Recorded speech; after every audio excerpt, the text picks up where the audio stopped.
Long, long ago, in a traditional Igbo village, nestled between dense forests and rich red earth, a heavy shadow of fear hung over the people. A mysterious sickness would creep in without warning, arguments would tear families apart, and even the wisest elders couldn't understand why their once prosperous land was failing. The harvests were poor, and a sense of unease settled deep in their hearts. One night, the oldest man in the village had a powerful dream. In his vision, his ancestors appeared before him. They were incredible figures, dressed in strange, magnificent masks. Their bodies were covered in flowing raffia that shimmered with an inner light. And when they spoke, their voices sounded like the rustling wind through the trees. "We have not abandoned you," the ancestors said. "We are always watching over you, but you no longer remember us." As the first light of dawn broke, the old man woke with a start. He quickly gathered all the villagers in the central square and recounted his vivid dream. A hushed silence fell over the crowd as they absorbed the weight of his words. Inspired and guided by the elders, the village's initiated men ventured deep into the sacred forest. There, with great care and reverence, they began to carve wooden masks, shaping them to look exactly like the ones the old man had seen in his vision. They adorned themselves in layers of raffia and vibrant cloth, completely concealing their human forms.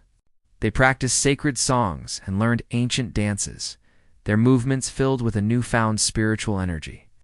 When they were ready, they emerged from the forest and returned to the village.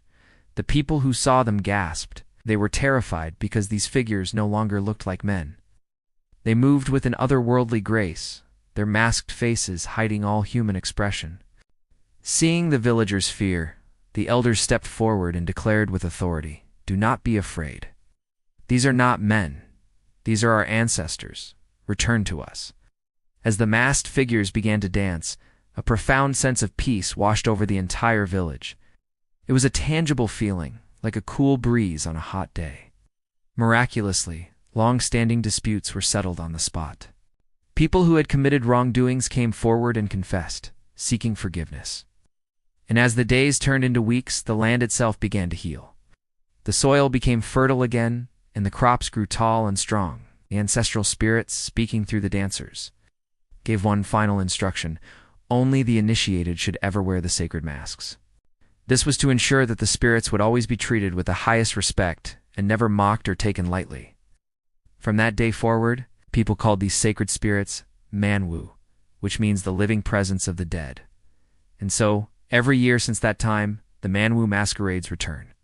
They dance not just to entertain, but to remind their people of who they are, where they come from, and the timeless truth that their ancestors still walk among them, guiding and protecting them always. Thank you for watching. If you enjoyed this story, please like this video and subscribe for more cultural tales from around the world. See you next time.